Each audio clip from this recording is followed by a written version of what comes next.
जनता के मुद्दों को लेकर के वैसे तो पूरे सत्र हम लोगों ने माले के जितने भी विधायक थे वो जनता के मुद्दों को लेकर मुखर रूप से विधानसभा में अपनी आवाज बुलंद की है।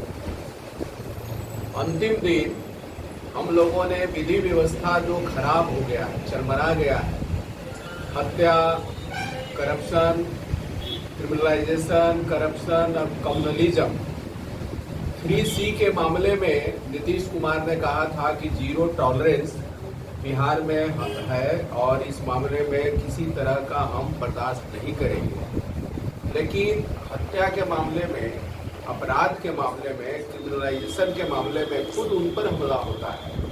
उन्हीं के दो मॉब लिंचिंग की जाती है, एक के 3 दहाड़े हत्या कर दिया जाता है। इनके राज में, इनके जिला में, गृह जिला में वीरेश चंद्रवंशी जो उनके पुत्र हैं उन लोगों की तेजाब छिड़क करके हत्या कर दिया जाता है।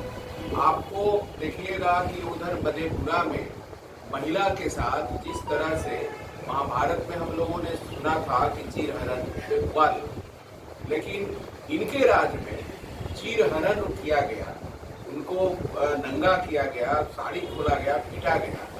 तो ये सब आप देखेंगे कि पूरा बदस्तूर जारी है। और इन्हीं सवाल को लेकर के विधानसभा में हम लोगों ने कहा कि भाई इस पर विचार विमर्श किया जाए विधानसभा में।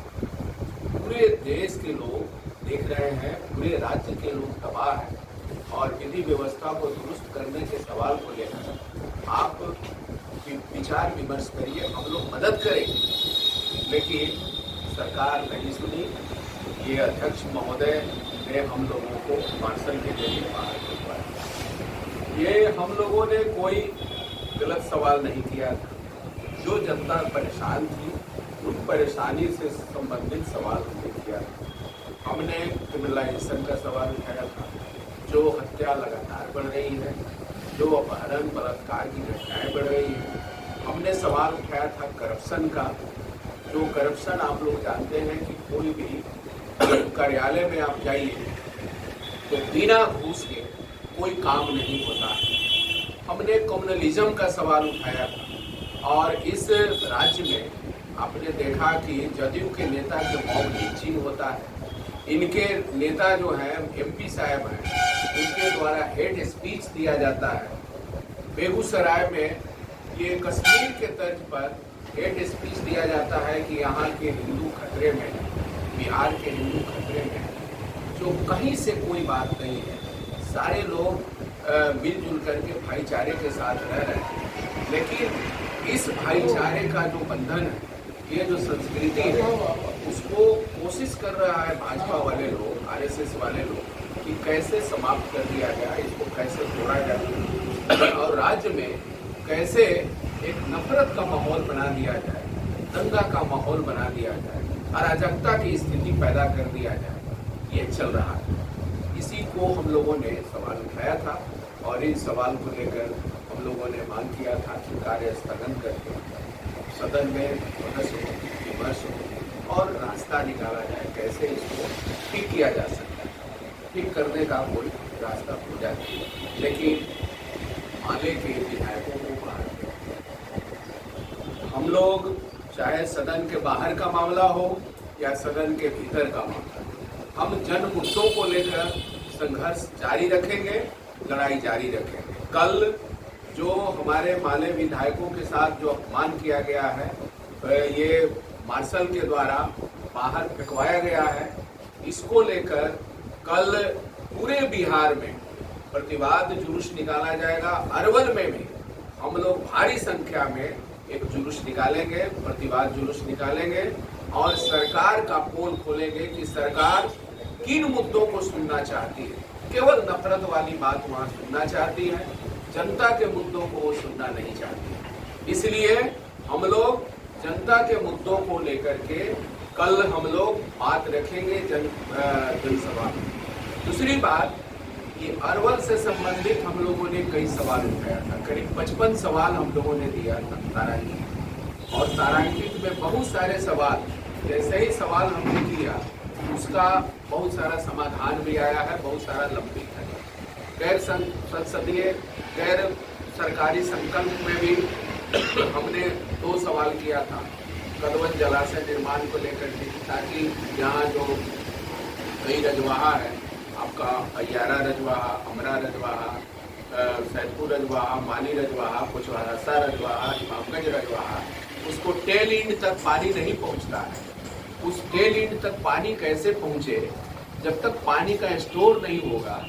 ये कदवन जलाशय जो 1976 का प्रोजेक्ट है, वो 1976 में वो स्वीकृत हुआ था, और जब 1989 में आपको राजीव गांधी ने उसको स्वीकृति दे दिया था कि वहां बनाया जाए, तब से लंबित है। तो इस कदवन जलाशय को बनाने की मांग हमने किया था। डबल इंजन की सरकार है, ऊपर नीचे इन्हीं की सरकार है, लेकिन ये अभी भी लंबित है। तो हम कि वो तभी वो बहाल होते हैं जब वहाँ 24 घंटा 7 दिन वहाँ सेवा बहाल का जो परिस्थिति रहती है एपीएससी में, तभी उतना कर्मचारी डॉक्टर का बहाल किया जाता है। लेकिन सरकार की इच्छा शक्ति नहीं थी। हमने सवाल उठाया तो आनन फानन में हमने पूरे सरकार को आंख से पर्दा हटाने का काम किया कि वहाँ कोई आपको अलग से कुछ करने की जरूरत नहीं है। डॉक्टर है, कर्मचारी है, सब कुछ है, लेकिन सेवा बहाल क्यों नहीं? ये मैंने सवाल उठाया। आनन फानन में वहाँ सेवा बहाल करना पड़ा। हमने स्वास्थ्य सेवा से संबंधित हमको जब बजट पर बोलने का मौका मिला तो हमने 10 मिनट का हमने विधानसभा में सवाल उठाया। जो अरवल जिला पूरे सरकार के असली चेहरा को उजागर करता है, ये चाहे डेटा के मामले में हो या गलत आंकड़ा पेश करने का मामला हो, इस मामले में अरवल जिला ने सरकार का पोल खोला था। वो आपके द्वारा ही जो पोल खोला गया था, उसका हवाला देते हुए हमने सरकार का वहाँ विधानसभा में पोल खोलने का काम किया। इसलिए जितने भी पत्रकार बंधु हैं और जनता के मुद्दों को लेकर आप सवाल उठाते हैं, उन सवालों को हमने विधानसभा में भी, विधानसभा के पटल पर भी रखने का काम किया। आप ही लोगों के अखबार के माध्यम से यहाँ जो खबर छपी थी कि ड्रेसर नहीं, ये अस्पताल में ड्रेसर नहीं, तो वो सवाल को हमने आप ही के पेपर का कटिंग का हवाला देते हुए वो कटिंग को लगा करके विधानसभा के पटल पर हमने रखा। और ये सवाल को हमने बोला भी कि यहाँ जब दुरुस्त करना है, ये आपका कैद का रिपोर्ट, जैसे ही विधानसभा सत्र खत्म हुआ और कैद का रिपोर्ट सामने आया, वो 4-5 अस्पताल का वो सर्वे करके, जिसमें जहानाबाद, अरवल का नहीं है, जहानाबाद से लेकर के पटना जिला और कई जगह का करीब 75% जो है सीट खाली है। 75% सीट खाली है, डॉक्टर नहीं है। स्ट्रोक होने पर यहाँ कोई व्यवस्था नहीं है। इसलिए जिला स्तर पर हमने यही मांग की। हमने जो बजट सत्र में ये स्वास्थ्य विभाग को लेकर के हमने जो सवाल उठाया कि पिछले बार जो कोरोना काल आया था और कोरोना काल में जो स्वास्थ्य व्यवस्था का पोल खुल गई थी, स्थिति सामने आई थी, तो जब नया बजट पेश आप कर रहे हैं तो आप जब घर गिर जाए, कोई आंधी तूफान आया, घर गिर जाए, तो आप अगला बार जब घर बनाएंगे तो उससे भी ज़्यादा मजबूत आंधी तूफान आए, उसको भी बर्दाश्त करने लायक घर बनाएंगे। लेकिन सरकार के बजट में हमने देखा कि उस तरह का किसी तरह का वो प्रावधान नहीं है कि जिला अस्पताल को व्यवस्थित किया जाए। उसी आधार पर हमने सरकार का सामने ध्यान आकृष्ट करने की कोशिश किया कि जिला ये किया जाए। हमने यहाँ बहुत एक वो जलाशय बन जाता है, कदवन जलाशय बन जाता है, तो मैं समझता हूँ कि अरवल के किसानों को ये गर्मा धान रोपने का मौका मिलेगा। इतना पानी का बहुलता हो जाएगी, इतना पानी हो जाएगा कि यहाँ गर्मा धान तक रोप सकते हैं। जेठ बैसाख में बेंग बोलेगा खेतों में, यहाँ नहर में काटाकाटी के नौबत नहीं आएगा, पानी के लिए हाय तौबा करने की जरूरत नहीं होगी। वो सवाल को हमने उठाया था लेकिन हमने देखा कि सरकार ने जो लंबा जवाब दिया है, सरकार तो जवाब दिए है, लंबी जवाब दी है, लेकिन सरकार का देखिएगा कि लंबा जवाब के बावजूद भी ये इच्छा शक्ति के मामले में कि ये ऊपर की सरकार इन्हीं की है, नीचे की सरकार इन्हीं की है, ये लोग आपस में मिल करके ये कैसे हल करें, ये इच्छा शक्ति हमने नहीं देखा। तो ये इच्छा शक्ति क्यों नहीं होता है?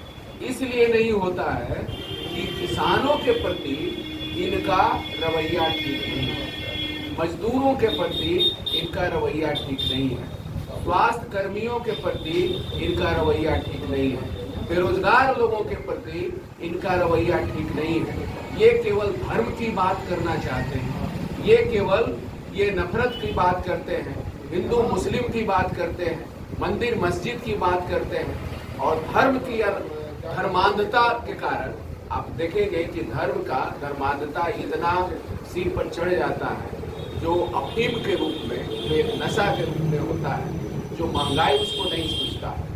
ये धर्म वाले लोग जो हैं, भाजपा सपोर्टर जो लोग हैं, ये महंगाई सपोर्टर भी हो गए। ये बेरोजगारी इनको नहीं दिखाई पड़ता है कि बेरोजगार इतना तेजी से बढ़ रहा है, ये इनको नहीं समझ में आता है। पेट्रोल डीजल का दाम बढ़ गया, आप महंगाई बढ़ गया, आप देख रहे हैं कि डीजल का दाम फिर बढ़ गया, अब 100 के करीब पहुंचने वाला है। और पेट्रोल का दाम जो है 114 हो गया, डीजल का दाम 100 पहुंचने वाला है, पेट्रोल का दाम 114 हो गया, 114 से नीचे आया है। तो जब चुनाव आता है थोड़ा नीचे कर देते हैं, चुनाव जैसे ही खत्म होता है अचानक छलांग लगा देते हैं।